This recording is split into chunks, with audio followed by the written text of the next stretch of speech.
Bienvenue sur cette nouvelle vidéo. Donc en ce moment je n'ai pas pu être très actif sur YouTube ces derniers temps car je suis encore étudiant et j'ai un travail à côté, du coup j'ai pas mal de temps qui passe là-dedans.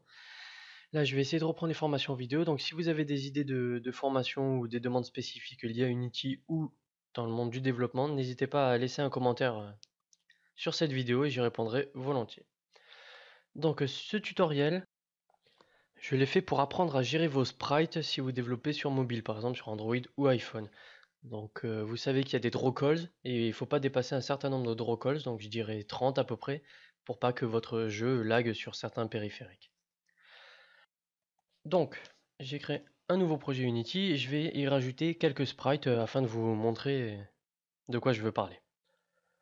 Donc voilà, j'ai ajouté quelques sprites, donc des sprites quelconques juste pour vous montrer. Je vais vous montrer quelques petites choses. Donc on va se mettre par exemple en Android. Voilà. Et on va sélectionner toutes les images et ici, dans Texture Type, on va les mettre en sprite. Donc on va décocher Generate Maps et après on n'a plus rien à toucher si ce n'est que là, on va mettre True Color pour afficher une couleur, couleur pétante quoi.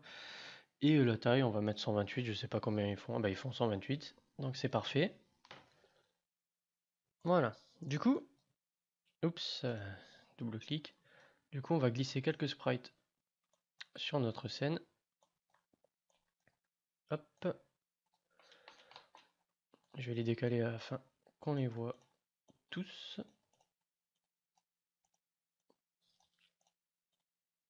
Voilà. Donc ici, nous avons 6 sprites. Et si on affiche les draw calls, on voit ici, on en a 7. Donc 7 parce qu'il y a la caméra qui prend en compte également. Donc par exemple, si on enlève un draw calls du champ de la caméra, enfin un sprite du champ de la caméra, on voit que les draw calls passent à 6 au lieu de 7. Donc on voit que un sprite est considéré comme un draw calls.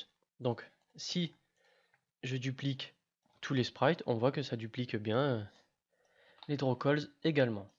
Donc voilà, là on a déjà 24 draw calls. Et voilà, si on rajoute un background, un personnage, etc., ça fera un draw calls, tout dépend ce que vous ajoutez. Donc ça va faire un peu lourd et pour limiter les 30 draw calls maximum, ça va être un peu juste. Donc je vais vous apprendre une technique pour bien réduire tous ces draw calls là. Donc je vais créer un GameObject que je vais appeler sprite01. Je le positionne à 000, c'est une habitude mais ça sert à rien pour cet exemple. Et je mets tous mes sprites dedans et je le masque. Voilà. Du coup, je vais vous apprendre à générer un tileset. Donc si vous ne savez pas ce que c'est un tileset, vous allez sur Google et vous marquez tileset. Et en fait, on peut voir par exemple ici que c'est une image qui comprend plusieurs sprites. Donc c'est ce qu'on va faire et ça va nous optimiser nos draw calls au final. Donc moi j'ai trouvé un petit site sympa qui permet de le gérer automatiquement. Donc il s'appelle instantsprite.com avec un S. Et ici vous allez faire Select Multiple Image Files. Donc je vais chercher mon projet Unity que je viens de créer. Hop. Voilà, je prends par exemple tous mes sprites. Hop, voilà, ça les a importés. Et ici on peut régler. Par exemple offset, moi je veux 0. Après on peut choisir si on les veut en vertical comme ceci, en horizontal ou en diagonale. Donc moi je vais choisir vertical, mais vous pouvez choisir horizontal, c'est comme vous voulez. Et si vous le voulez en PNG ou en GIF, on va laisser PNG. Donc on fait clic droit, Save As. Hop, on retourne dans le projet. On va marquer tileset01 par exemple si vous en avez plusieurs. Voilà, on retourne sur Unity et on voit ici notre tileset avec toutes nos images. Donc on peut l'ouvrir et on voit bien qu'on a toutes nos images. Ok, du coup on va faire de même que l'on a fait tout à l'heure, on va le convertir en sprite. On enlève toujours Generate Midmaps et ici dans le sprite mode on va enlever le single et on va mettre multiple. On va laisser en 1024 et on va mettre True Color et on va cliquer ici, enfin on va faire Apply d'abord et après on va aller dans le Sprite Editor. Donc le Sprite Editor ça nous permet d'éditer un sprite. Voilà la traduction. Et en fait, on va pouvoir découper chacune des images comme si c'était des sprites indépendants, comme on avait fait dans le premier exemple avec toutes les images. Donc on va cliquer en haut à gauche sur Slice. Et au lieu d'automatique, on va mettre Grid. Du coup, on a besoin de savoir la taille de nos images. Donc, ce que je vais faire, je vais en ouvrir un. On va faire clic droit, propriété. Normalement, ils font 128, 128. Voilà. Dimension 128, 128. Du coup, ça va être très utile. Hop. Mince, il faut resélectionner le typeset. Slice, grid. Et ici, il nous demande la taille des pixels. Donc, nous, c'est pas 64, 64, c'est 128, 128. Donc, le reste, on n'a pas à toucher. Pivot, center, c'est très bien. Et on va cliquer sur Slice. Donc, on voit bien ici que ça nous a découpé toutes nos images. Donc, pour que ça soit terminé, il faut cliquer ici sur Apply. Voilà, ça prendra plus ou moins de temps, tout dépend de la taille de votre tileset. Et ici, le tileset, maintenant vous pouvez le déplier et vous avez toutes vos images indépendamment. Donc on va faire la même chose, on va en mettre 6 sur notre scène. Voilà. Hop. Par contre, on va augmenter le max size. Voilà, c'est mieux. J'ai mis 4096, c'est un peu beaucoup, mais ça dépend de la taille de votre image. Donc voilà, hop. Alors, 4, 5 et la 6e. Voilà. Du coup, on a nos 6 images comme tout à l'heure, nos 6 sprites. Et si j'ouvre les statistiques, on voit drawcalls 2. Alors pourquoi 2 drawcalls? Parce que 1 est lié à la caméra et 1 est lié à ces 6 boutons. Parce que ce bouton, en fait, correspond à une seule image et non pas une multitude d'images comme on avait au début.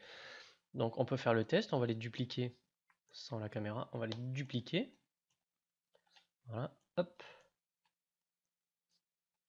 Voilà, on peut les dupliquer à l'infini. On peut les dupliquer à l'infini, enfin peut-être pas à l'infini, mais vous voyez qu'au final on n'a que 4 drawcalls au lieu des je sais plus combien on en avait tout à l'heure.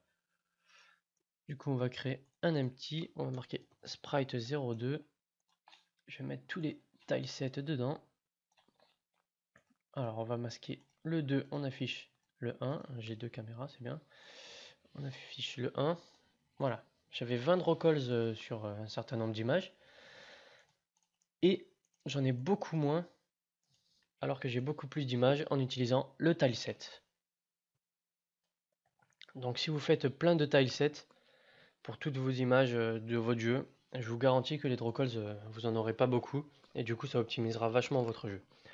Donc en bonus, je vais vous montrer un dernier petit site si vous ne le connaissez pas, c'est TinyPNG. Donc TinyPNG permet de réduire le poids de vos images PNG, donc il y a des JPG aussi, donc PNG ou JPG, mais sans affecter la qualité. Donc ici nous avons un exemple, un fichier original en PNG qui fait 57 kilobits, et ici exactement la même image mais qui fait que plus que 15 kilobits, et on voit bien que il n'y a aucune différence entre les deux images. Donc on va faire le test nous pour notre tileset, on va faire un clic droit dessus, Show in Explorer. On retourne dans TinyPNG, on va glisser le tileset, donc on voit ici avant, on voit qu'il fait 115 kilooctets. On le glisse. Donc ici, il repère qu'il fait 116,9. On attend. Et ici, on voit qu'au final, il fera plus que 35 kilooctets. Et on a perdu, enfin, on a optimisé 70% de l'image. Sans en infecter la qualité. C'est ça qui est très important. Du coup, on va faire clic droit sur Download, Save Link As. Vous cherchez votre jeu qui est déjà là, en fait. Et on va remplacer. Donc 215, il va passer à 35. Voilà, et on peut aller vérifier. Ici, on n'a plus que 34,2 kilooctets au lieu des 115 annoncés avant la compression, et on voit que on n'a pas perdu en qualité, pas du tout. Voilà, la qualité est toujours la même, c'est juste, je sais pas comment ça fonctionne exactement, mais ça optimise vachement, et pour le poids de votre APK ou de votre application iPhone, va être vachement réduit si vous passez toutes vos images avec ce site-là. Donc voilà, c'est fini pour ce tutoriel. Donc si vous voulez des formations personnalisées, n'hésitez pas à laisser des commentaires. comme je vous l'ai dit au début de cette vidéo, et on se retrouve dans un prochain tutoriel.